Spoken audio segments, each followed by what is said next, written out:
हाँ, हेलो। नमस्कार दोस्तों, global science research YouTube channel में आपका फिर से स्वागत है। हमारा हिंदी व्याकरण का सेशन चल रहा है, जिसके अंदर हमने रस के प्रकार की बात की थी। तो रस का प्रकार का हमारा कुछ सेशंस हो गया था, जिसके अंदर हमने श्रृंगार, हास, करुण, रौद्र और बीभत्स रस वीर रस हमने बता दिया था। अब आप दोस्तों हम बात करेंगे नेक्स्ट किस चीज़ की, उसके बाकी जो बचे हुए प्रकार हैं, ठीक है ना। कौन कौन से हैं? भयानक, विवश, अद्भुत, शांत, बत्सल और भक्ति रस। तो चलिए बात करते हैं भयानक रस के अंदर। तो दोस्तों हमने बात की थी कि भयानक रस के अंदर क्या होगा, कोई भी कविता, कहानी, पंक्ति हम पढ़ें तो जिसमें भय का भाव है, डर का, वो किसके अंदर होगा? भयानक रस के अंदर। भयानक का स्थायी भाव आपको पता है, भय होगा, ठीक है। तो इसको परिभाषित करने की अगर कोशिश करें, आश्रय के हृदय में भय नामक स्थायी भाव का विभाव, अनुभव, संचारी भाव के साथ संयोग होता है, उसे क्या बोलते हैं दोस्तों? उसे बोलते हैं हम एक तरीके से क्या? भयानक रस, ठीक है। क्या बोलते हैं? भयानक रस, ठीक है। अब उदाहरण की बात करें अगर दोस्तों, तो उदाहरण, एक ओर अजगर है, एक ओर मृगराय, बिकल बटोही बीच में, परियो मूर्छा खाए, ठीक है ना। अब ये एक ऐसी स्थिति समझिए दोस्तों, मान लीजिए कि आप कहीं जा रहे हैं और इस तरीके की कंडीशन फंस गए कि आपको सामने से एक सांप दिखाई दिया, अजगर। आप पीछे देख रहे हैं कि यार पीछे भागे, तो पीछे क्या दिखाई दे रहा है? मान लीजिए हिरण, है ना। अब दोनों ही डेंजरस हैं इंसान के लिए। तो अब उस स्थिति में क्या करेंगे? एक ऐसी संकट खड़ी हो गई उस व्यक्ति के लिए, है ना, कि ना तो वो आगे भाग सकता, ना तो पीछे भाग सकता। और उसी बीच में वो अब सोचेगा कि यार अब तो नहीं बचेंगे, अब तो गए, अब तो काम तमाम हमारा, है ना।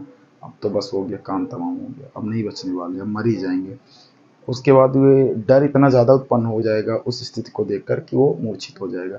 तो यहाँ पे देखिए दोस्तों, जो व्यक्ति उस कंडीशन में फंसा रहेगा, ठीक है ना, तो रस उसके अंदर डर वाला उत्पन्न होगा। इसका मतलब वो व्यक्ति क्या हो जाएगा? आश्रय। उसके अंदर रस कौन सा उत्पन्न हो रहा है? भयानक रस। स्थायी भाव कौन सा? भय।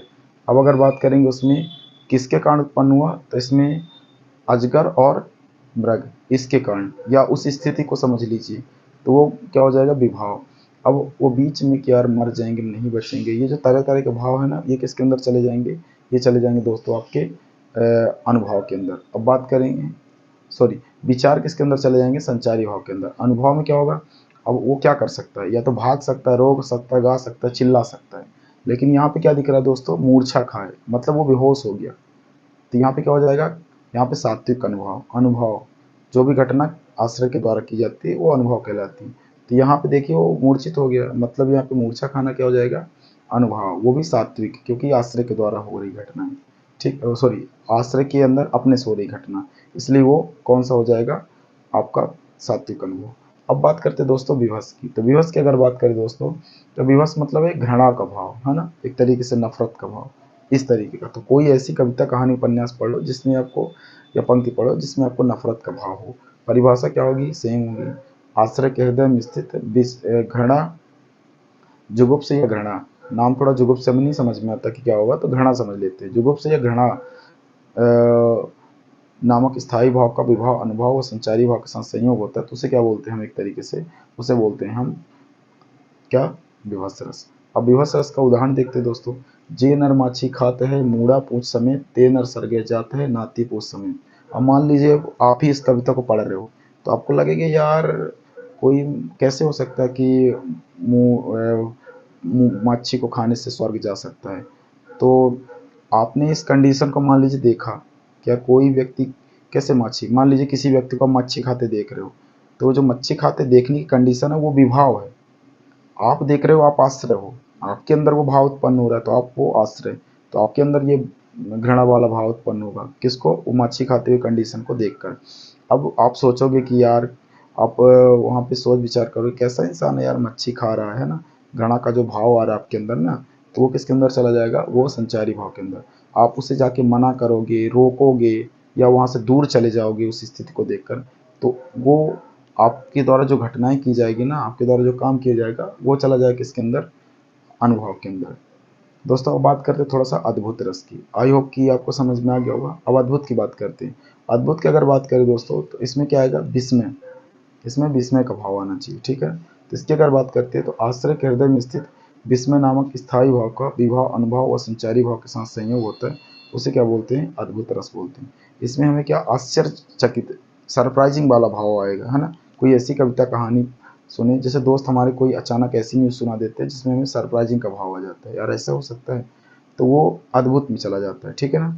अब इसमें हम अगर देखते हैं, कोई पंक्ति पढ़ते हैं, लगता क्या हमें आश्चर्य, तो पंक्ति है, बिनु पद चले सुने बिनु काना, कर बिनु कर्म करे विधि नाना। अब इसमें क्या कह रहा है, इसमें कह रहा है कि बिना पैर का कोई इंसान चल रहा है, बिना कान का सुन रहा है, बिना कर मतलब हाथ का कोई काम कर रहा है। आप बोलोगे यार कैसा इंसान है, ऐसा कभी पॉसिबल है। तो जब आप इसको एक पंक्ति को पढ़ोगे तो आपको एक तरीके से सरप्राइजिंग का भाव आएगा, तो आपके अंदर वो रस उत्पन्न हुआ, कौन सा, विस्मय वाला, इसलिए अद्भुत रस आपके अंदर आया। आप क्या हुए, आश्रय, जिसके अंदर उत्पन्न होगा वो आश्रय होगा। आप किसकी वजह से उत्पन्न हुआ, तो ये जो पंक्ति आपने पढ़ी इसकी वजह से आपको उत्पन्न हुआ वो भाव, ठीक है। तो ये बात ध्यान रखिएगा, ये पंक्ति क्या हो जाएगी एक तरीके से, या ये घटना, ये दृश्य क्या हो जाएगा आपका एक तरीके से विभाव। अब इसमें ध्यान रखिएगा, अब आपको सरप्राइजिंग किन किन बात पर आ रहा है, ये बिना पैर का चलना, बिना कान का सुनना, बिना कर का काम करना। तो ये जो पंक्ति है ना, ये या ये जो व्यक्ति इसको बता रहा है, तो वो क्या हो जाएगा आपका, वो हो जाएगा आपका मेन एक तरीके से क्या हो जाएगा, विभाव, है ना। अब अगर बात करेंगे तो अब उस कंडीशन को देखकर आप जब सोचोगे कि यार ऐसे कैसे हो सकता है, आपको जो आश्चर्यचकित होगा वो होगा आपका एक तरीके से संचारी भाव, या जो विचार आए जाएंगे कि ऐसे कैसे हो सकता है, बिना पैर का नहीं चल सकता। तो ये ध्यान रखिएगा, ये किसके अंदर होगा, संचारी भाव। बात करते हैं अनुभव क्या होगा, तो इसके बाद अब आप जाके जो भी घटनाएं करोगे, है ना, जो भी घटनाएं आश्चर्यचकित हो कि आप पूछोगे किसी से क्या ऐसा कभी हो सकता है ना, आपने ऐसा कभी देखा है। तो ये जो भाव है ना, ये जो कार्य है ना, आप जो काम कर रहे हो, ठीक है ना, वो, या जो आप प्रैक्टिकल करोगे, आप किसी को बोलोगे कि जो बहरा है उसको बोलोगे, प्रैक्टिकल करोगे, ट्राई करोगे कि आपको सुनाई दे रहा है कि नहीं दे रहा, तो किसके अंदर चला जाएगा दोस्तों, वो चला जाएगा अद्भुत रस के अंदर, ठीक है, आपके अनुभव के अंदर। और ये जो पंक्ति है वो अद्भुत रस के अंदर चली जाएगी। तो बात करते हैं दोस्तों शांत रस की। शांत रस की अगर बात करें दोस्तों, तो इसमें क्या है, परिभाषा, इसमें शांत का भाव आएगा, स्थायी व निर्वेद आपको पता है। तो आश्रय के हृदय में स्थित निर्वेद नामक स्थायी भाव का विभाव अनुभव व संचारी भाव के साथ संयोग होता है, उसे क्या बोलते हैं हम, उसे बोलते हैं हम एक तरीके से शांत रस। शांत में शांत का भाव आएगा कोई ऐसी पंक्ति कविता पढ़ने से, है ना, ठीक है ना। ऐसे, जब मैं था तब हरि नहीं, अब हरि है मैं नाही, सब अंधियारा मिट गया जब दीपक देखा माही। इस पंक्ति को पढ़ने से ही लग रहा है कि शांत का भाव है। कैसे, ये कह रहा है कि जब मैं इस धरती पे भक्ति कर रहा था तब हरि आए नहीं, गायब थे, पता नहीं कहाँ थे। तो एकदम मुझे शांत शांत सा आभास हो रहा था कि कोई दुनिया में है ही नहीं। जैसे देखते हैं वो कि आपके परिवारजन में जब डेथ हो जाती है, आपके मेन जो सगे संबंधी हैं, तो आपको एकदम यार लगता है हमारी दुनिया में कोई है ही नहीं। तो ऐसा भाव उसको लग रहा था, ठीक है ना। अब हरि है मैं नहीं, अब मैं ही मर गया तपस्या करते करते, मान लीजिए, अब हरि आए तो किस काम किया है।